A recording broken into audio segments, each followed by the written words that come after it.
Virat chilli powder అన్ని రకాల వంటలకు పచ్చళ్లకు సరైన chilli powder. No colour no chemicals.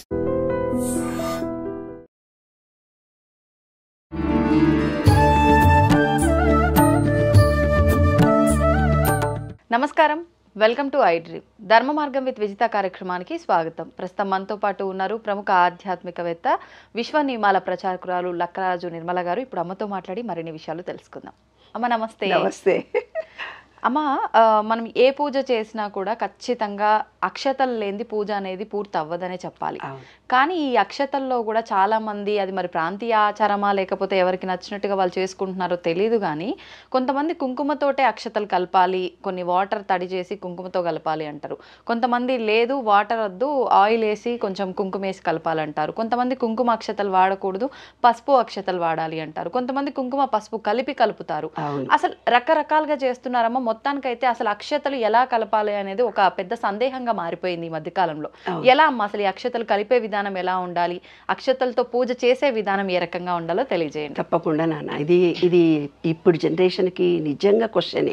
ఎందుకంటే పూజా విధానం, పూజ చేయమన్నారు, అక్షింతలు అనేవి ఎందుకు వేస్తాం, దాని ఆంతర్యం ఏంటి, 2 దీపాలు పెడతాం, 2 దీపాల ఆంతర్యం ఏమిటి ఏమ్మా, అందులో నూనె పోస్తాం, నూనె ఆంతర్యం ఏమిటి, ఒక ఆయనేమో ఇంకో ఆయిల్ ఏమంటాడు, ఒక ఆయన కొబ్బరి నూనె ఏమంటాడు, ఇంకో అంతే.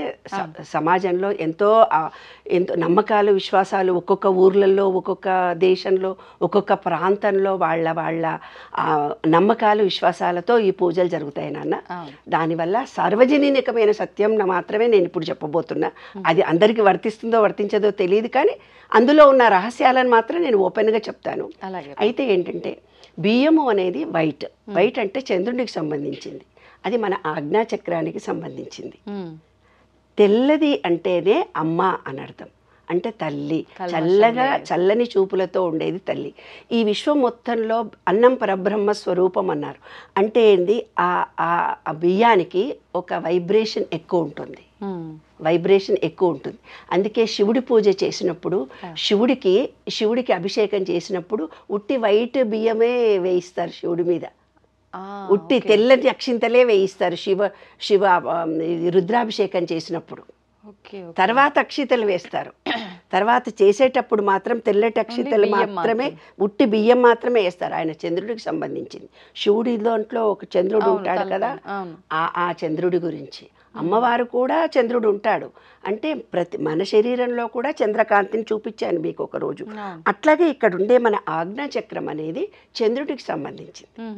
అందుకని ఏం చేస్తారంటే దానికి ప్రతీకగా అక్షింతలు వాడతారు, తల్లికి గుర్తుగా అని అర్థం అనమాట. అయితే ఏంటిది, పసుపు కుంకుమ అనేవి మనకు 2 ఉన్నాయి. పసుపు అనేది పురుషుడిని సూచిస్తుంది, కుంకుమ అనేది స్త్రీని సూచిస్తుంది. ఈ విశ్వం మొత్తం శివపార్వతులతో పార్వతులతో నిండి ఉంది. అంటే స్త్రీ శక్తి, పురుష శక్తి. అదే మా విశ్వ నియమాల్లో 12వది gender, the law of gender. అయితే ఏంటి, ఈ విశ్వం మొత్తం స్త్రీ పురుష శక్తితో ఉంది. మన దాంట్లో కూడా సగం పురుషుడు ఉంటాడు. పురుషుడు ఇది ప్లస్, ఇది మైనస్. ప్లస్ అనేది పురుషుడు, మైనస్ అనేది ఇక్కడ సూర్యనాడి, ఇది చంద్రనాడి. కాబట్టి పసుపు కుంకుమ ఎందుకంటే బ్యాలెన్స్ చేస్తారు. ఇందులో ఒక నిగూఢ రహస్యాన్ని కూడా నేను చెప్తాను.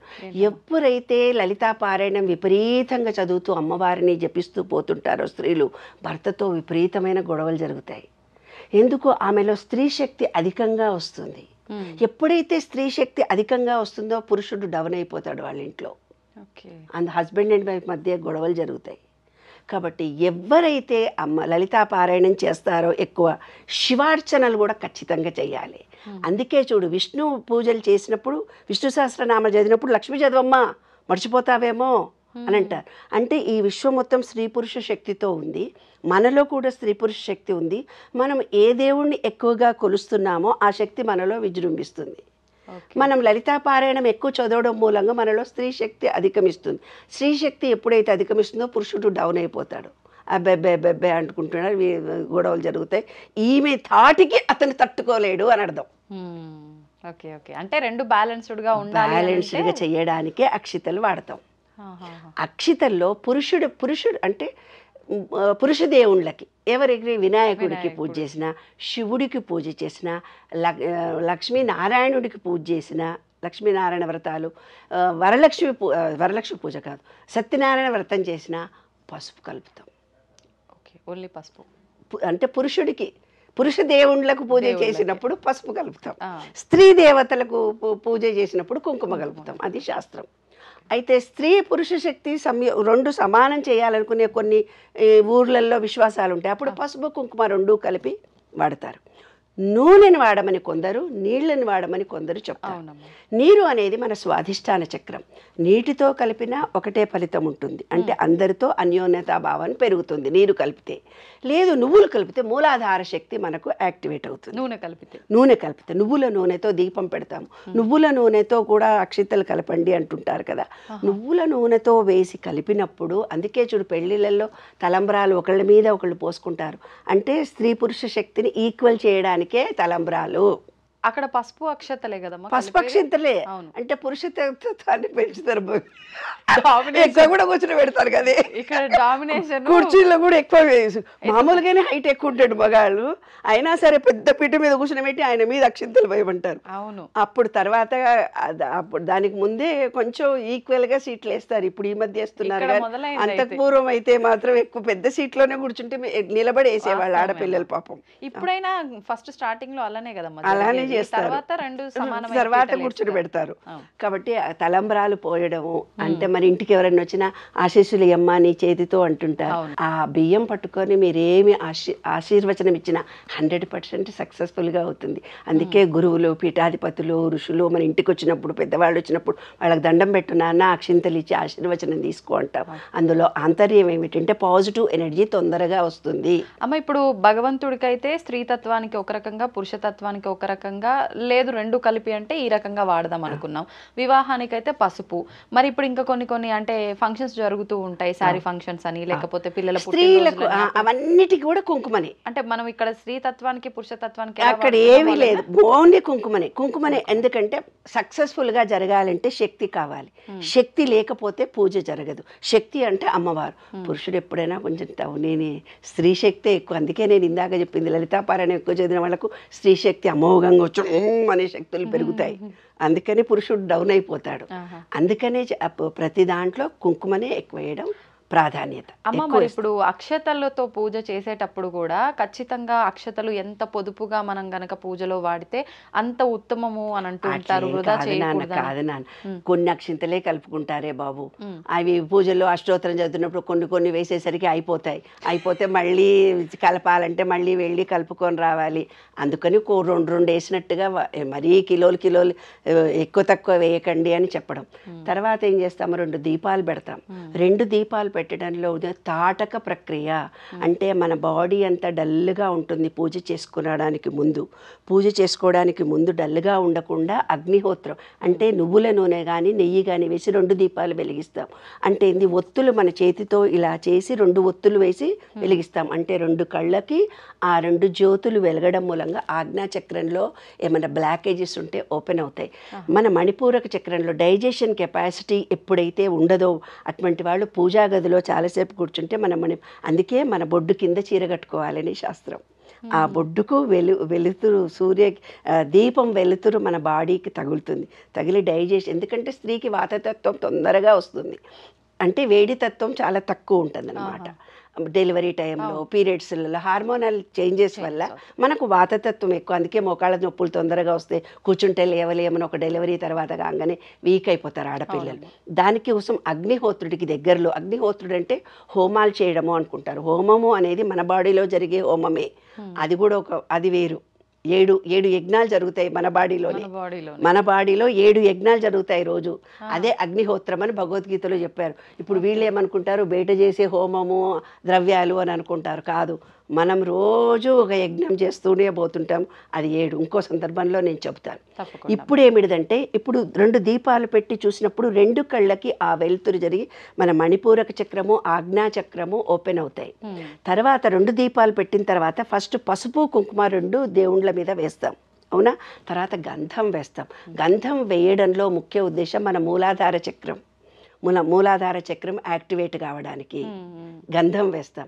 గంధం తర్వాత నీళ్లు తీసుకుంటాం. అకాల మృత్యారణం శ్రీ ఓం శ్రీ కేశవాయ స్వాహ నారాయణ స్వాహ మాధవ స్వాహ 3 సార్లు తీసుకో. ఆ నామముతో నీళ్లను తీసుకొని కేశవాయ స్వాహ అనగానే, కేశవ అంటే ఏంటంటే బొడ్డు నుంచి ఇక్కడ దాకా బ్రీతింగ్, ఇది గాలి.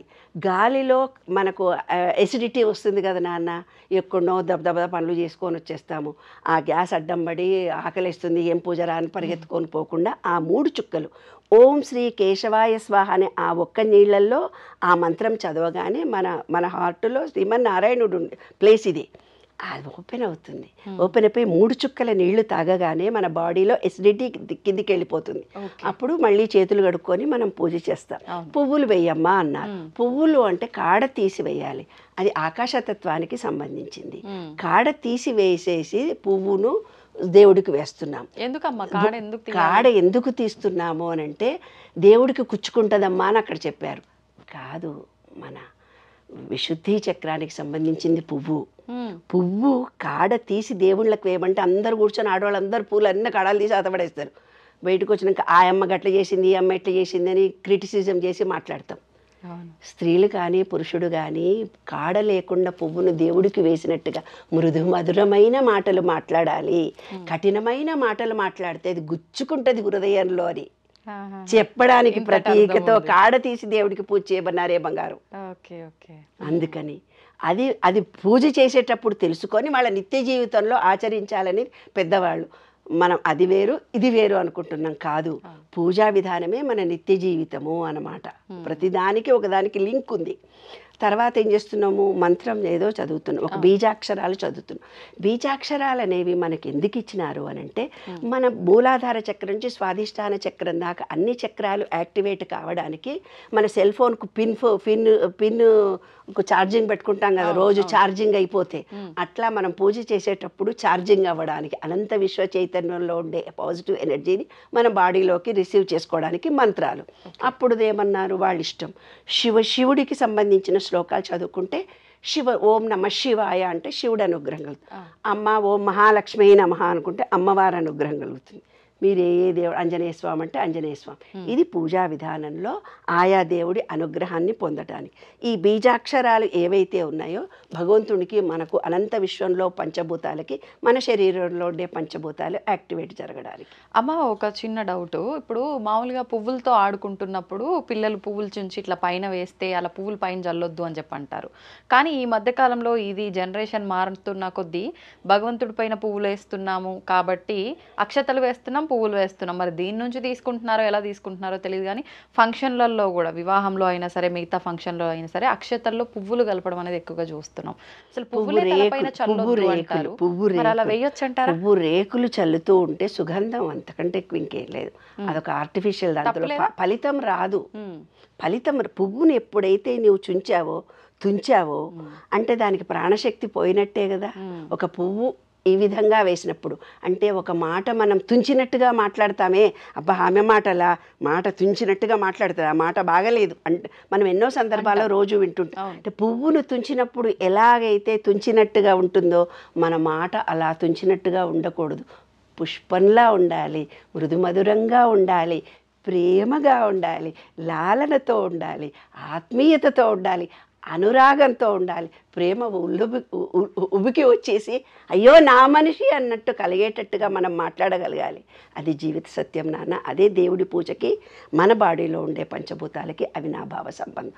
తర్వాత ఏం చేస్తావు, ప్రసాదం ఇస్తావు దేవుడికి. ప్రసాదం అంటే అపానాయ స్వాహ, ఉదానాయ స్వాహ, సమానాయ స్వాహ అంటే నేను ఈ ఆహారం తింటానైనా కింది నుంచి గ్యాస్ వెళ్ళిపోని పైనుంచి హార్ట్కు మంచిది, కానీ ఇక్కడ నుంచి పైదాకా ప్రాణశక్తి రాని హార్ట్కు మంచిగా పోని వ్యానాయ శరీరం మొత్తం చక్కగా గాలి ప్రసాదించమని ప్రసాదం ఇచ్చావు. ప్రసాదం తర్వాత హారతి ఇస్తున్నాను. హారతి ఇవ్వడం అంటే ఏంటిది, మనలో ఉండే ఆత్మ విశ్వ చైతన్యంలో ఆత్మ పరమాత్మ లౌకికంగా కలిసిపోవడము. అక్కడ నువ్వు ఒక అగరబత్తి వెలిగిస్తావు, పూజ చేసే ముందు 2 అగరబత్తులు వెలిగిస్తావు. అగరబత్తి అనేది మన హార్ట్కి సంబంధించింది. ఎక్కడి నుంచైనా దూరం వాసన వస్తే అబ్బా ఏదో మంచి వాసన వస్తుంది అని అనుకుంటాం కదా నాన్న. అంటే మన హార్ట్ చక్రాకి సంబంధించింది అగరబత్తి అనేది, సుగంధానికి సంబంధించింది. అంటే మన మాట ఎలా ఉండాలంటే ఇక్కడ మాట్లాడిన దేశవ్యాప్తంగా ప్రచారం అయ్యేటట్టుగా అందులో ఎనర్జీతో కూడుకొని ఉండాలి, ప్రేమతో ఉండాలి, ఒక కృతజ్ఞతతో ఉండాలి. అదే అగరబత్తి. హారతి అనేది ఆత్మకి పరమాత్మకి మొత్తంకి కలిపేసుకుని ఏకత్వాన్ని పొందడం. నాయన నేను మొత్తం నీవే నీవే నేను అంటే ఈ విశ్వమంతా పరమాత్మనే, నేను నాలో ఉన్నది పరమాత్మనే, బయట ఉన్నది పరమాత్మే, ఏకత్వాన్ని పొందడము. అది చివరికి. తర్వాత చప్పట్లు కొట్టి దండం పెట్టుకొని మీ కోరిక చెప్పుకొని పెట్టుకొచ్చేస్తారు. అంతే. సంతోషం అమ్మ, చాలా చక్కగా వివరించారు, మాకున్న డౌట్స్ అన్ని కూడా క్లియర్ చేశారు. ధన్యవాదాలమ్మా. మంచిది. తవ్వండి, తవ్వుతున్న శివలింగం సరే దాన్ని అట్లా కప్పేసేయండి, చూపించదండి. Krishna is there. మూర్తి పూజ కాదు, సాక్షాత్ బ్రజేంద్ర నందన భగవాన్ ఉన్నారు మూర్తిలో. ఏమీ ఆశించకుండా ఆరాధించే వాళ్ళు కూడా ఉన్నారా ప్రభుజీ? నిజమైన భక్తి అంటే మనకు తెలియదు కాబట్టి